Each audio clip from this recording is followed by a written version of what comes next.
नमस्कार दोस्तों। Topper student education में एक बार फिर से आपका स्वागत है। एनटीए नेट के जो बैचेस हैं वो चल रहे हैं। इसमें आपको live classes, study material, daily online mock test, ये सब कुछ सुविधाएं मिलती है। इस बार अगर आप दाखिला लेते हैं तो अगले 3 एग्ज़ाम आप दे सकते हैं, या मैं कहूँ कि एक एग्ज़ाम की फीस में आप 3 एग्ज़ाम की तैयारी कर सकते हैं। आपके लिए गोल्डन अपॉर्चुनिटी है, आप इस मौके को मत खोइए। ये जो 2023 है वो नेट के विद्यार्थियों के लिए एक बहुत बेहतरीन साल है, ध्यान रखिएगा।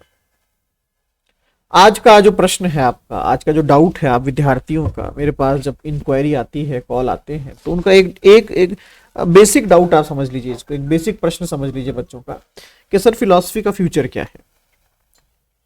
एक बड़ा प्रश्न भी कह सकते हैं इसको आप, सर फ्यूचर क्या है, मैं कैसे समझूं इस बात को। मैं देखता नहीं हूं मेरे शहर में या मेरे गांव में कहीं पर भी फिलॉसफी को, तो मैं कैसे समझूं इसको कि इसका फ्यूचर है, या कैसे मैं बिलीव करूं कि हाँ इसका फ्यूचर है। प्रश्न भी ठीक है, क्योंकि एक बहुत मैंने देखा है बहुत सारी यूनिवर्सिटीज के अंदर, बहुत सारे कॉलेजेस के अंदर, जहाँ फैकल्टीज खुद बच्चों को ये कहती है कि देखिए आपने सब्जेक्ट गलत चूज कर लिया, आपको हिस्ट्री, ज्योग्राफी, सोशियोलॉजी, साइकोलॉजी ये सब्जेक्ट ले लीजिए, आपका काम हो जाएगा। तो ये प्रॉब्लम है। तो आज का जो क्वेश्चन है वो है फ्यूचर, आपका भविष्य क्या है फिलॉसफी के साथ। प्रो और कॉन्स दोनों देखेंगे हम, इसके पॉजिटिव और नेगेटिव दोनों में, दोनों पॉइंट ऑफ व्यू पे हम बात करेंगे, ताकि आप अपना डिसीजन जो है उसको एग्जैक्ट एक्यूरेट कर सकें, आप उसके अकॉर्डिंग अपना फ्यूचर डिसाइड कर सकें। आपको लगता हो कि हाँ यार मेरा फ्यूचर है तो ही आप उसमें कंटिन्यू करें, आपको लगता है नहीं है तो आप कंटिन्यू ना करें। देखिए कुछ चीजें हैं। पहली बात, एक टाइम था जब फिलॉसफी ऑल ओवर इंडिया में बहुत ही इंटरेस्टिंग सब्जेक्ट हुआ करता था, और ना केवल इंडिया में, इन द सेंस आप उस तरीके से समझिए कि वर्ल्ड वाइड फिलॉसफी बहुत ही बड़ा एक सब्जेक्ट हुआ करता था। एक टाइम ऐसा था। वर्तमान समय में ऐसा नहीं है, आज के समय में ऐसा नहीं है, ये बात ध्यान रखिएगा। आज के समय में फिलॉसफी को इतना तवज्जो नहीं दिया जाता है, इतना वैल्यूएशन नहीं दिया जाता है, ये बात हमेशा ध्यान रखिएगा। ठीक है, मैं सिर्फ फिलॉसफी का टीचर हूं इसलिए मैं फिलॉसफी की तारीफ करूंगा, ऐसा नहीं है। आज परिस्थिति वास्तव में ऐसी है कि आज फिलॉसफी को तवज्जो नहीं दिया जाता है, तो ये रियलिटी है। नहीं दिया जाता है तो नहीं दिया जाता है, आप इसका कुछ नहीं कर सकते हैं। ठीक है, एक टाइम ऐसा था कि अगर आप यूपीएससी की बात करें, यूनियन पब्लिक सर्विस कमीशन की बात करें, इसके अंदर फिलॉसफी सबसे बेस्ट, सबसे यूनिक, सबसे बेहतरीन ऑप्शनल सब्जेक्ट हुआ करता था। ये टाइम आपका मैं बात कर रहा हूं 1990-2000 के आसपास की, जब ऑल ओवर इंडिया के अंदर जितने भी स्टेट पब्लिक सर्विस कमीशन भी होते थे वो सब फिलॉसफी को एज ए ऑप्शनल रखते थे। धीरे धीरे समय परिवर्तन होना शुरू हुआ, स्टेट पब्लिक सर्विस कमीशन ने ऑप्शनल सब्जेक्ट ही हटाना बंद कर दिया। मतलब सब्जेक्ट हटा दिया, पढ़ाना बंद कर दिया ऑप्शनल सब्जेक्ट। जनरल पेपर्स होने लगे, जनरल पेपर्स पास करके आप इंटरव्यू फेस करते थे और आपका सिलेक्शन हो जाता था। इसके कारण कहीं ना कहीं ऑप्शनल सब्जेक्ट्स का डाउनफॉल शुरू हुआ। अब फिलॉसफी ऐसा सब्जेक्ट जिसका जीवन जो है कहीं ना कहीं पीसीएस और यूपीएससी के ऊपर आधारित था, उसको सबसे ज्यादा इसका नुकसान हुआ, क्योंकि पॉपुलैरिटी खत्म हो गई इसकी पॉपुलैरिटी बिल्कुल खत्म हो गई उस वक्त। फिर उसके बाद एक टाइम आया आपका जब यूपीएससी ने स्पेशली यूजीसी के साथ, अगर आप देखेंगे इस यूपीएससी और यूजीसी का एक बहुत अच्छा डिस्कशन है, जहां यूपीएससी का यह मानना था कि ऑप्शनल सब्जेक्ट हटा देना चाहिए यूपीएससी से भी। यूजीसी का कहना था नहीं, अगर आपने ऑप्शनल हटा दिया तो बच्चे जो हायर एजुकेशन या एमए या बाकी एग्जामिनेशंस की तैयारी करते हैं वो करना बंद कर देंगे, ऐसा एक नेगेटिव इंपैक्ट हो सकता है। तो आप ऑप्शनल जारी रखिए ताकि बच्चे हायर स्टडीज के अंदर काम करते रहें।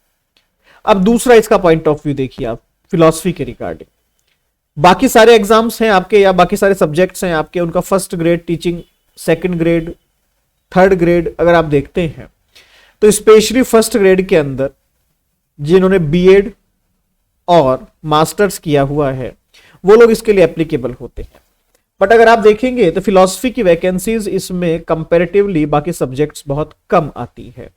अगर मान लीजिए हिस्ट्री की वैकेंसी 1000 है तो फिलॉसफी की वैकेंसी लगभग 10 या 5 ही होगी।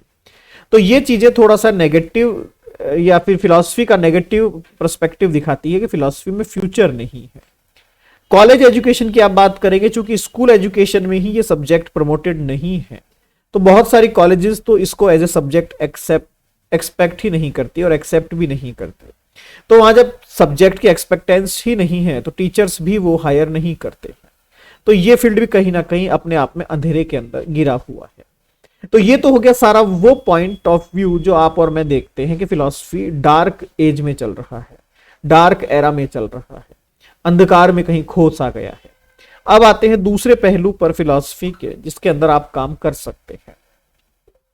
पहला, फिलॉसफी को लेकर आप रिसर्च में जा सकते हैं।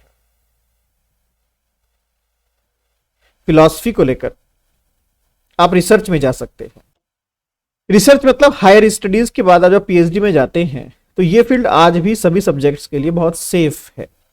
पीएचडी और रिसर्च में आप जाते हैं तो उसमें एक क्वेश्चन आता है, सर उसके बाद क्या? कल्चर, आपके देश का कल्चर जो है वो डायरेक्टली फिलॉसफी के साथ संबंधित है। अगर आप फिलॉसफी में कल्चरल स्टडीज के अंदर घुस जाते हैं तो ये आपका स्कोप बहुत बेहतरीन है, आपका फ्यूचर बहुत अच्छा है। दूसरा, आप एज ए मोटिवेशनल स्पीकर काम कर सकते हैं, क्योंकि जो फिलॉसफी पढ़ता है उसे सब कुछ पता है कि किसने क्या कहा था, गीता में क्या लिखा हुआ है, विवेकानंद ने क्या कहा है, अरविंद ने क्या कहा है, शंकराचार्य ने क्या कहा है, कपिल ने क्या कहा है, गौतम ने क्या कहा है, आपको सबका सब कुछ पता है। तो आप एज ए मोटिवेशनल स्पीकर किसी को भी गाइड कर सकते हैं। थर्ड, आप एक स्पिरिचुअल टीचर बन सकते हैं। आप एक स्पिरिचुअल टीचर बन सकते हैं, क्योंकि फिलॉसफी का एक पैसिव इंपैक्ट जो देखा जाता है, अप्रत्यक्ष प्रभाव जो देखा जाता है, वो आपकी स्पिरिचुअलिटी को तैयार करता है।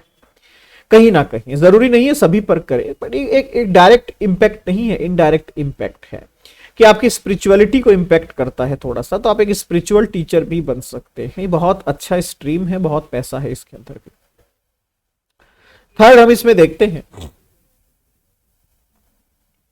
सॉरी फोर्थ, आप एज ए योगा और एज ए मेडिटेशनल टीचर काम कर सकते हैं। क्योंकि जब आप फिलॉसफी पढ़ते हैं तो आप योगा और मेडिटेशन को बहुत नजदीकी से देखते हैं, बहुत करीबी से देखते हैं। तो आप उस फील्ड के अंदर भी जा सकते हैं, योगा और मेडिटेशन के अंदर फिलॉसफी को पढ़ के। बहुत अच्छा फील्ड है, बहुत अच्छा स्ट्रीम है। लोगों को अभी भी फिलॉसफिकल नॉलेज नहीं है योगा और मेडिटेशन की, तो आप इसमें भी काम कर सकते हैं। बहुत सारी एमएनसीज, नेक्स्ट, बहुत सारी MNCs as a public relationship officer के रूप में या फिर एक ऐसे मोटिवेशनल स्पीकर के रूप में जो उनके ऑर्गेनाइजेशन के अंदर केवल उनके स्टाफ के बीच के मनमुटाव को दूर करता हो, एक बातचीत करके उनके सॉल्यूशन को सॉल्व करने की कोशिश करता हो, इस तरीके की फील्ड्स के लिए आप नेट पे सर्च कीजिएगा। बहुत सारी इंटरनेशनल ऑर्गेनाइजेशंस हायर करती है फिलॉसफी के स्टूडेंट्स को, तो आप उसके अंदर भी काम कर सकते हैं। तो फिलॉसफी को देखा जाए तो फिलॉसफी में जब आप लोग स्कोप ढूंढें, अपना कंक्लूजन पे आता हूं, जब आप फिलॉसफी में अपना स्कोप ढूंढें तो ध्यान रखिएगा आपको जो सेट पैरामीटर्स हैं उनसे साइड हटकर ही सोचना होगा। सेट पैरामीटर्स ने फिलॉसफी को खराब किया है। हर एक बच्चा चाहता है कि मैं फिलॉसफी में टीचर बन जाऊं स्कूल के अंदर फर्स्ट ग्रेड का और बस मेरा काम खत्म। नहीं, ये चीज आपको एज ए फिलॉसफिकल टीचर नहीं प्रमोट करेगी, ये चीजें आपको खराब करेगी। तो क्या किया जाए? आप जो सिस्टम है उससे साइड हट के सोचिए कि मैं फिलॉसफी में एज ए टीचर के अलावा क्या क्या कर सकता हूं। मुझे स्कूल में नहीं पढ़ाना, मैं अब क्या करूं। आप बहुत कुछ और भी कर सकते हैं जो हमने ऊपर डिस्कस किया। आप एज ए रिलीजियस टीचर अगर कहीं जाते हैं, आप मान लीजिए कोई कथा का वाचन करते हैं या किसी रिलीजन, किसी पर्सपेक्टिव का अगर आप डिफाइन कर रहे हैं, तो मेरे हिसाब से ऑल ओवर इंडिया में इससे बड़ा फील्ड कोई भी नहीं है। ये बहुत ही एक्सट्रीम लेवल का फील्ड है, बशर्ते आपको इसमें इंटरेस्ट होना चाहिए।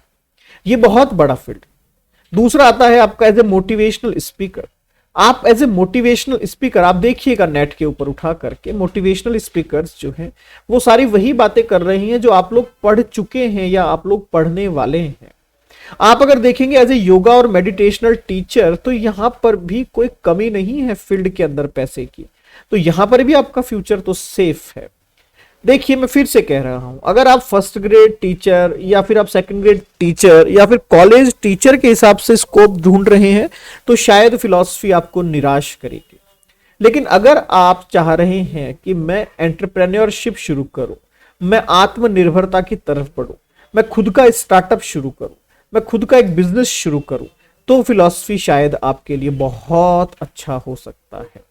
फिलॉसफी में दो ही बातें ध्यान रखिएगा है सबसे महत्वपूर्ण।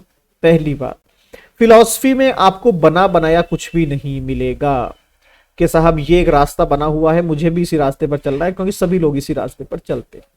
दूसरी बात, फिलॉसफी के अंदर आपको खुद के रास्ते खुद बनाने पड़ेंगे। इतना वैक्यूम है इस फील्ड में, इतना वैकेंट है ये फील्ड कि आप जो चाहें इसमें एक्सपेरिमेंट कीजिए, जैसा चाहें इसमें आप प्रयोग कीजिए, आपको खुली छूट है, खुली छूट है आपको, आप कुछ भी कर सकते हैं इसके अंदर। इतना स्कोप है यहां पर, इतना पोटेंशियल है इस सब्जेक्ट के अंदर, आप जो चाहें जैसे चाहे जहां चाहें इसका यूज कर सकते हैं। इतने रिलेशनशिप की आजकल प्रॉब्लम्स चल रही है वर्ल्ड वाइड, अगर आप सिर्फ काउंसलिंग शुरू कर दे, रिलेशनशिप काउंसलिंग, तो भी आपका तो काम हो जाएगा। फिलोसफिकल काउंसलिंग वैसे भी वर्ल्ड वाइड आने वाले टाइम का एक सबसे अच्छा सोर्स है काउंसलिंग का।